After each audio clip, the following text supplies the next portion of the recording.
저자 출판 기념회 함께 해주신 여러분 정말 고맙습니다. 네, 외모도 훈남이지만 너무나 따뜻한 가슴을 지니신 분이십니다. 박수 한번 주세요. 네, 반갑습니다. 감사합니다.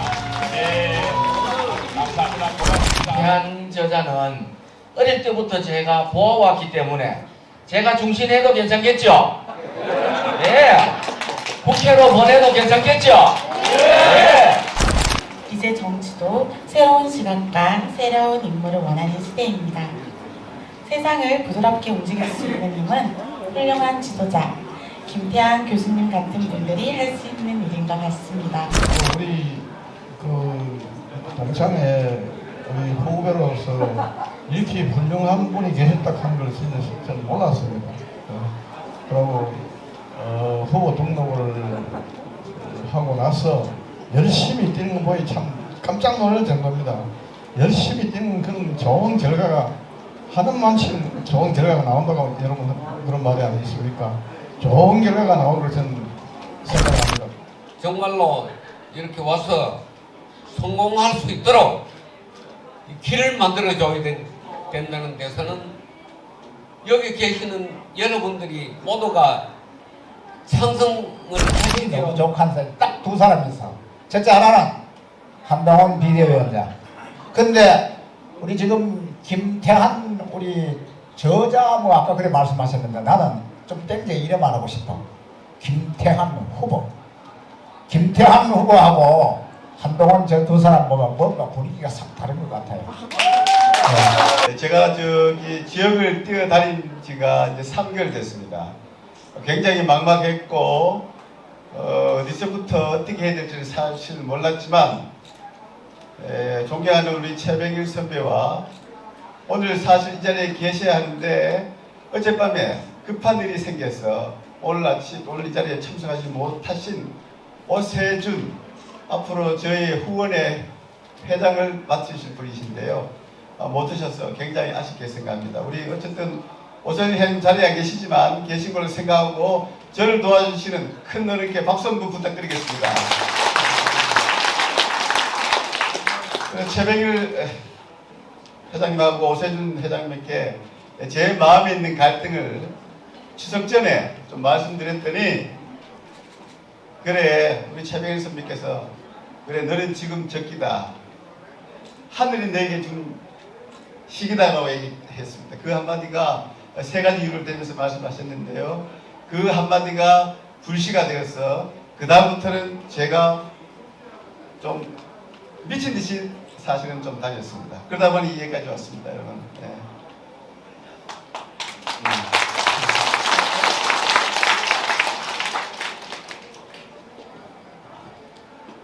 저는 사실 오랫동안 정치권에 있었습니다.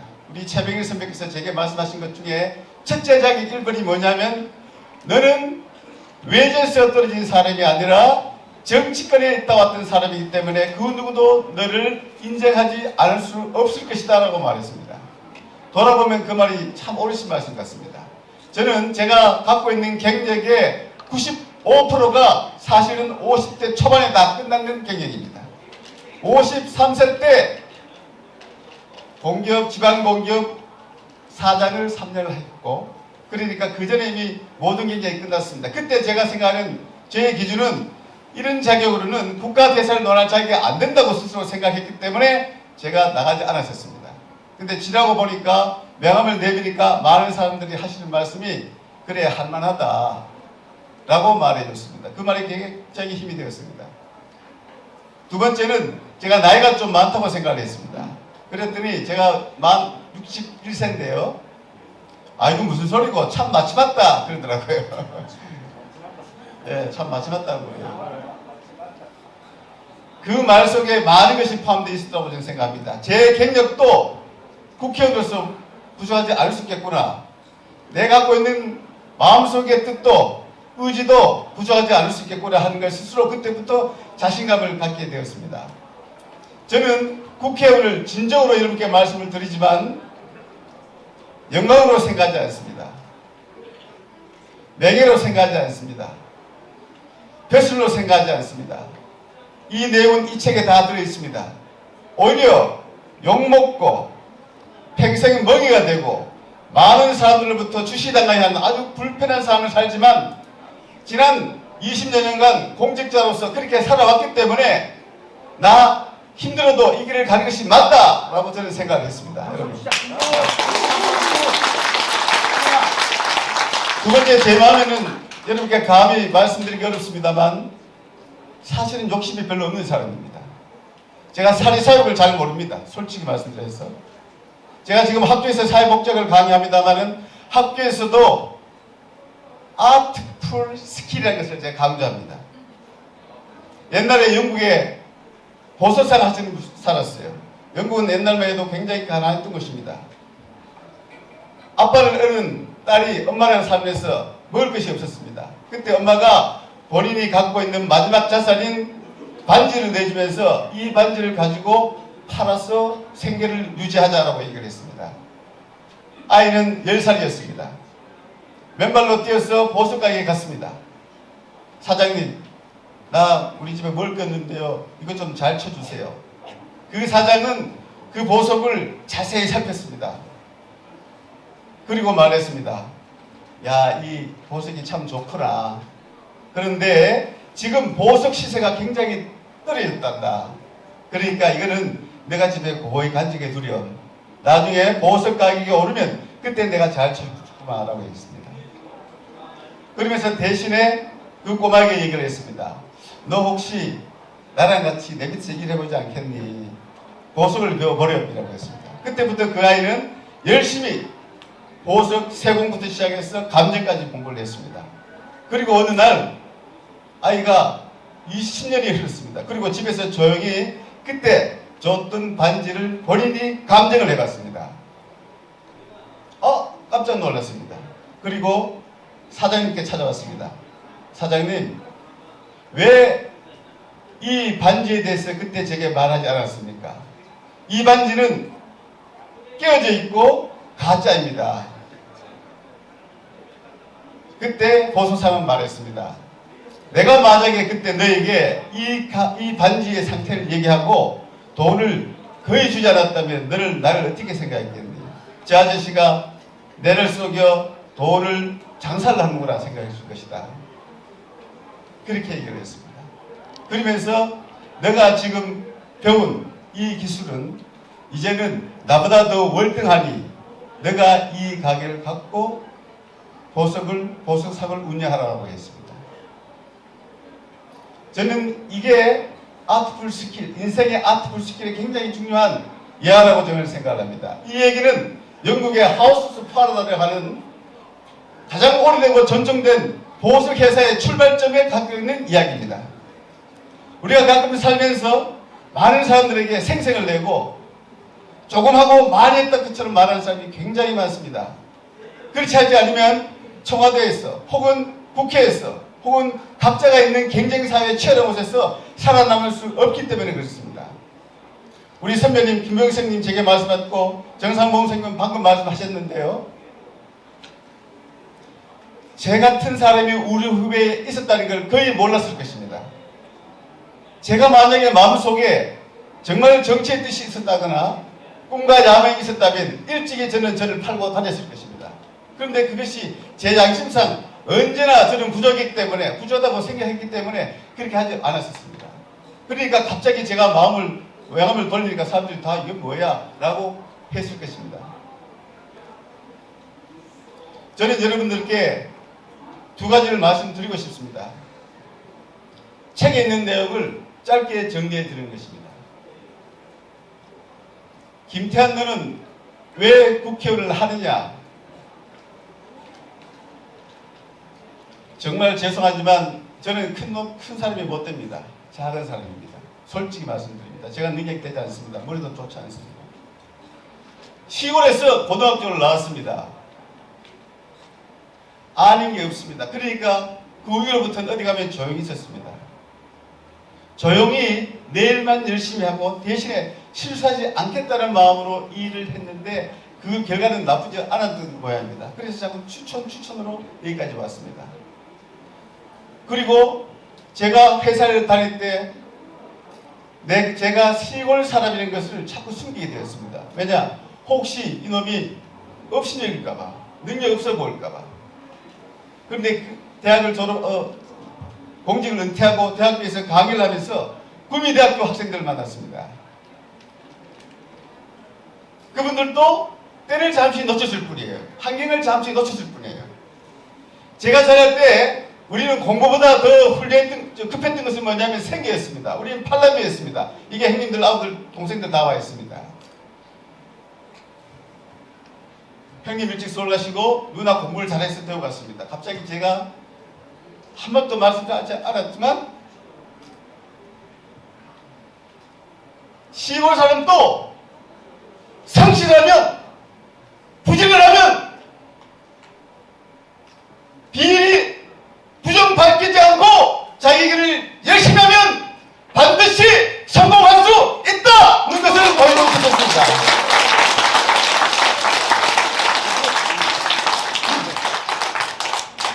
두 번째입니다. 저는 제 책을 제목을 부드럽게 세상을 움직이라고 했습니다.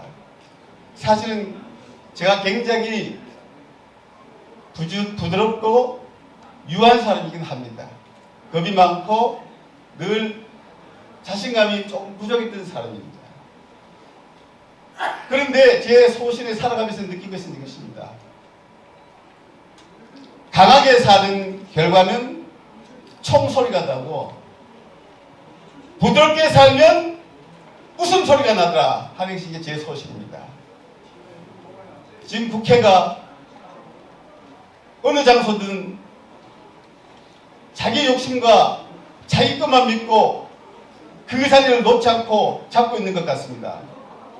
어제 제가 수도사의 앞에 계신 도선 큰 스님을 만나 뵈었습니다. 저를 마음을 너무나 깨뜨리고 계신 것 같았습니다. 하심하라였습니다. 두 번째는 시주하라라고 했습니다.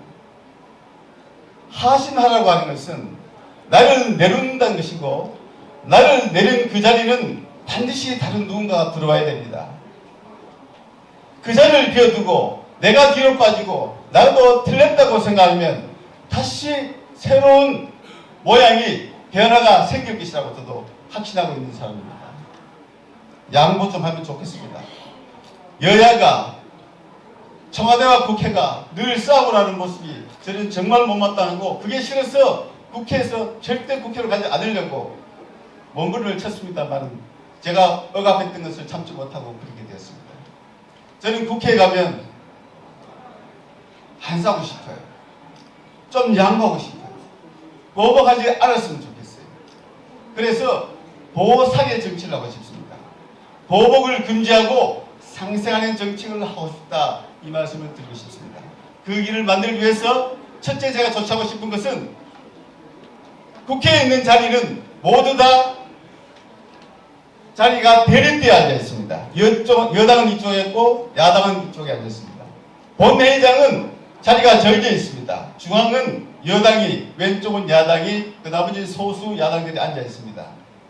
이 구도는 패거리를 조성합니다.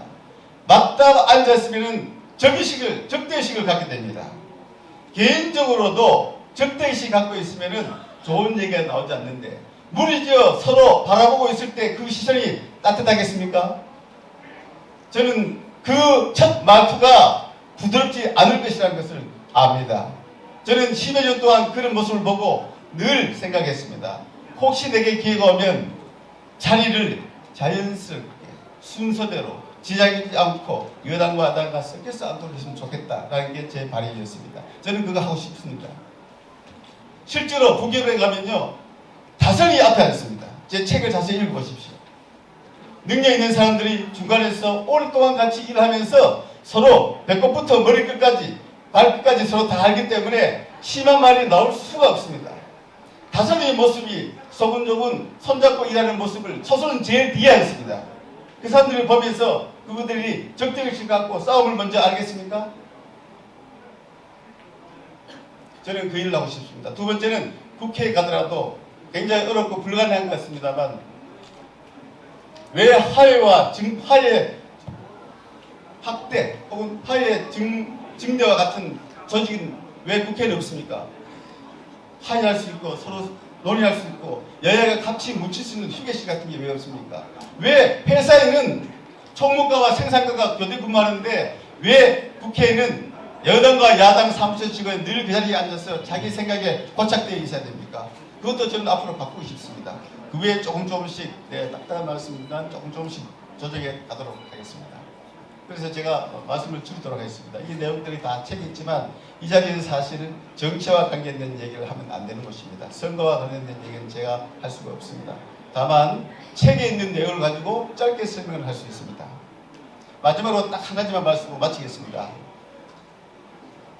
1960년대의 초에 미국은 소련에 대비해서 우주 로켓 발사가 굉장히 늦었습니다. 소련이 먼저 달나라에 도착했습니다. 미국은 초대했고 7번의 로켓 발사가 실패를 했습니다. 그때 나사에는 흑인 여성들이 수학, 산수 혹은 로켓 발사 토착 궤도를 계산하고 있었습니다. 백인들은 좋은 자리에 좋은 환경에서 좋은 대우를 받고 일하고 있었지만 그 흑인들은 800m 떨어진 인종차별에 의해서 별도의 근무를 하고 있었습니다. 그 중에 캐슬이라는 사람이 있었습니다. 수학의 천재입니다.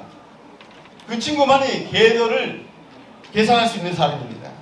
그런데 그 친구를 데려왔는데도 불구하고 이 친구는 계산을 하더라도 800m 뛰어진 곳에 달려갔다가 돌아옵니다. 그리고 계산을 합니다. 그것을 위에 사람들이 보면 이 친구 도대체 어디 간 거야? 일을 시켰더니 맨날 자리를 피하네. 이렇게 되는 거죠. 어느 하늘은 비를 맞으면서 갔다 옵니다. 비를 쫄딱 맞고 들어옵니다. 위에 있던 캡틴이 봤을 때 너는 도대체 이 급한 시간에 어디 갔다 왔느냐? 그때 캐슬이라는 여자 흑인이 말합니다. 정말 너무 억울하다. 나는 내게 커피를 주는 사람도 없다. 내가 먹는 커피는 별도 구석에 따로 흑인용이라고 따로 되어 있고 너희들은 항상 좋고 편한 걸 먹는다. 지금 나는 이 비오는 상황에서도 800m 화장실에 갔다 지금 온 것이다. 여러분들이 계산하고 나온 결과를 내게 한 번도 제대로 보여준 적이 없다. 너희들이 계산한 서류에 숫자를 항상 가로막으로 지워서 나머지 내보고 추정하라고 했을 때 나는 계산할 수 있느냐? 그런데 그 사람은 항상 빛에 비추어서 계산을 했습니다. 키가 작아서 칠판에 올라갈 수 없습니다. 흑인들은 올라갈 수 있지만 사다리를 높여서 본인이 밤새워 계산을 하는 사람들이었습니다. 그런 인종차별을 당한 여성이 마지막에 어떤 일이 벌어졌습니까? 로켓을 타는 우주선이 그렇게 얘기합니다. 나는 당신들이 계산한 것 아무도 믿을 수 없다. 얼굴 까맣고 보잘것없는 캐슬이라고 하는 여자가 계산한 수치를 다오. 그러면 내가 목숨을 던져 이 로켓을 타고 가겠다고 얘기했습니다. 그래서 결국은 어땠어요? 한번 겁을 당했습니다. 그러니까 안 타는 거예요. 로켓은 타야 될 시간이 다 됐습니다. 1분도 안 남았습니다. 결국은 캐슬이 와서 그 백인들이 계산한 숫자를 정리해보니까 숫자가 틀렸습니다. 만약에 그걸 탔으면 우주에서 또 8번째 실패를 했을 것입니다. 그런데 캐서린이 발사적이 10여 초 전에 오케이 떨어져서 그러면 그것을 믿겠다. 캐서린이 말한 것을 믿고 로켓을 타고 궤적에서 성공해서 돌아 살아왔습니다. 여러분, 차별이 얼마나 무서운 걸 아시겠습니까? 시골 사람이라고 해서 시골 촌에 산다고 해서 수도권으로부터 보지 않는 많은 핍박과 차별을 느끼는 우리 마음속에 말하고 있지 않지만 저는 사실 마음이 있습니다. 시골 출신이 시골 사정을 가장 잘합니다. 각지고 차갑게 살았던 서울 사람이 아니라 산과 들을 다니면서 우리 마음속에 갖고 있는 따뜻한 심성, 공동체, 함께하려고 노력, 기다릴 줄 아는 것, 부드럽게 얘기할 줄 아는 것 가지고 제가 국회로 가겠습니다. 감사합니다. 제가 마술사 3급 자격증이 있습니다. 아까 보셨죠? 마술사. 네. 한때는 제가 마술을 좀 했습니다. 형님 제가 하는 거 몰랐죠? 그런데 이제 제가 김황식 총리라는 이제 제가 총리실로 발령이 되니까요. 마술을 보여줬습니다. 신기해 하셨어요. 야, 이 중에 너 나한테 딱 한 가지만 갖춰줘라고 하더라고요. 근데 제가 얼마나 고식했는지 아셨습니까? 제가 마술사 자격증을 받을 때 사인을 하는데 그때 비밀을 가르쳐주면 안 된다고 해서 못 가르쳐줍니다. 라고 얘기를 했습니다. 사실은 한 개 가르쳐도 되거든요. 그때만 해도 제가 이렇게 철이 없었습니다. 네, 그게 가장 기억에 남습니다. 감사합니다. 네, 고맙습니다. 자, 제가 한 가지 더 질문을 해보도록 하겠습니다. 세월이 흘러갈수록 그리워지는 것이 태어나고 자란 고향일까 하는 생각이 듭니다. 우리 김태한 저자는 특히 초, 중, 고를 또 많이 유학도 가고 그러는데 바로 이곳 의성에서 꿈을 키웠고 어떤 마음의 등불이고 어머님의 품속 같은 고향. 이제 아까 뭐 나이 얘기를 했습니다만은 사실은 이제 60이라고 하면 시작인 것 같습니다. 많은 경험을 토대로 중앙의 많은 경험을 통해서 앞으로 만약에 일할 기회가 주어진다면은 정말 내가 태어나고 자란 고향을 위해서 어떤 나름대로 어떤 생각을 오늘 많은 선후배들이 오셨으니까 한번 부탁을 드리도록 하겠습니다. 예, 점점 질문이 더 어려지는데요. 그래도 말씀을 드리겠습니다. 굉장히 제가 네 군데를 다닙니다. 울진까지도 다녀봅니다. 사실은 항상 운전하면서 가면서 어떻게 해야 되는가. 내가 대표라고 지역민을 대표해서 나왔는데 과연 네가 이 어렵고 답답하고 꽉 막힌 시골을 내가 살릴 수 있느냐? 솔직히 해줘라. 정말 자꾸 그렇게 됐어요. 그러니까 오히려 마음 편해요. 그래서 제가 그때 그럽니다. 가면 정말 내가 해보니까 못하겠다. 정말 솔직히 나 살릴 자신 없습니다. 라고 얘기를 합니다. 건물을 짓고 좋은 회사가 오고 일자리를 창출하고 제 솔직히 말씀드린데 저 그런 능력 없습니다. 그게 불만은 제가 못합니다. 대신에 많이 듣겠습니다. 자주 찾아뵙겠습니다. 더 겸손하겠습니다. 그래서 그 중에 분명히 우리 세상이 이때까지 어땠습니까? 얼마나 많은 위기가 걸쳤고 얼마나 많은 재앙이 닥쳤습니까? 그래도 지금 우리가 살아있습니다. 함께하면 반드시 길은 있을 것이다. 저는 이런 마음으로 맡고 있습니다. 고맙습니다. 감사합니다. 네. 자, 오늘 출판 기념회입니다. 이 책이라는 것이요. 사람이 책을 만들고 책이 사람을 만든다는 얘기였습니다. 사람이 만든 책보다 책이 만든 사람이 더 많다는 얘기가 있습니다. 오늘 아마 여러분들 이 책 읽어보시면은 우리 김태한 저자에 대해서 더 많은 것을 알 수 있는 그런 계획들 같은데 오늘 출판 기념회 책을 하나 냈습니다만은 본인이 지금까지 인생을 살아오면서 정말 내 인생에 큰 영향을 미쳤다는 본인이 생각할 수 있는 책 하나 소개를 한다면은 어떤 내용으로 한번 하겠습니까? 네. 이거 제가 오늘 잘못하면 성인 군자 될 것 같은데 그렇지 않습니다. 제가 읽은 것 중에 가장 정말로 감동에 남는 것은 레미제라블입니다. 레미제라블. 한 페이지당 한 3,000페이지 되는데 그게 6건입니다. 굉장히 두껍습니다. 제가 정치판에 있다가 나와서 물론 그 책을 제가 마음먹고 읽었습니다. 왜 읽었느냐 하면 김동연 지금 현재의 경기도지사와 제가 같이 일을 한 적이 있습니다. 그 사람이 굉장히 고생을 하고 성공한 사람입니다. 저랑은 친합니다. 그래서 그분이 레 미제라블을 한번 읽어보라 라고 했습니다. 그래서 제가 마음먹고 읽었는데 그 책은 첫 페이지부터 끝까지 봉사와 헌신을 얘기하고 있는 책입니다. 공직자라면 꼭 읽어야 될 일입니다. 사업가도 읽어야 됩니다. 왜냐? 서민들이 어려운 사람들이 어려운 시절에 어떻게 사는지 보면 사업의 항목과 아이템이 엄청 많이 나오는 책입니다. 그래서 레 미제라블을 보고 공직자로서의 자세, 내가 갖기 아니라 보이지 않게 일하는 사람이 꼭 돼야지 하는 생각을. 예, 저는 의성은요 공항이 가장 큰 문제입니다. 우리 지역은 공항이 빨리 착공돼야 되고 빨리 준공돼야 됩니다. 그래서 의성은 조기 공항, 신공항 착공과 준공을 제가 들려고 합니다. 그 안에 내부에는요 한 가지가 되어 있습니다. 군의 수가 훨씬 더 많습니다. 15,000명 이상이 되니까요. 그분들이 쓸 수 있는 시설은 현재까지는 군인들만 주로 사용하도록 되어 있습니다. 그런데 앞으로 그것은 민간이 함께 쓰면 이 지역 정체가 복지타운처럼 될 것으로 생각합니다. 중요한 것은 의성은 공항, 신공항, 조기, 준공입니다. 영덕은 교통허브를 만들고 싶습니다. 왜 그러냐면 영덕을 가보시면 안동까지 KTX가 들어오는데 영덕까지 한 40km 정도를 KTX를 땡기면 영덕이 외제가 되지 않고 KTX 타고 서울로 갈 수 있습니다. 또 포항까지 기차가 다니는데 포항에서 전철을 놓으면은 이 사람들이 포항과 생각하기 굉장히 가깝습니다. 한 25km 됩니다. 그러면 영덕은 외주지 않겠습니다. 더군다나 상주, 영덕 고속도로가 생기면서 굉장히 조금씩 활성화되어 있습니다. 사실은 영덕이 옛날에 영화를 잃었습니다. 지금 4개 군 중에서 가장 인간 소득이 2,990만 원밖에 안 됩니다. 의성보다 조금 낮습니다. 가장 소득이 많은 것은 울진입니다. 울진은 5천만 원에 가깝습니다. 거기는 인구도 4만 7천입니다. 왜 그런가 하면 원전이 있기 때문에 그렇습니다. 그러나 울진과 영덕 사이는 고속도로가 나아지지 않습니다. 연결해야 됩니다. 고속도로, 동해안고속도로를 완공할 수 있도록 제가 노력할 계획입니다. 그리고 청송은 자연과 인간이 어우러지는 대체 보존지로, 미래 성장의 보존지로 두어야 될 것이 옳다라는 생각을 갖고 있습니다. 자세한 것은 책 뒤편에 조금 언급되어 있습니다만 조금 더 공부를 해야만 됩니다. 네, 감사합니다. 네, 고맙습니다. 짧고 아쉽겠습니다만은 성실한 답변 또 박수 한번 부탁드리겠습니다. 자, 고맙습니다. 정말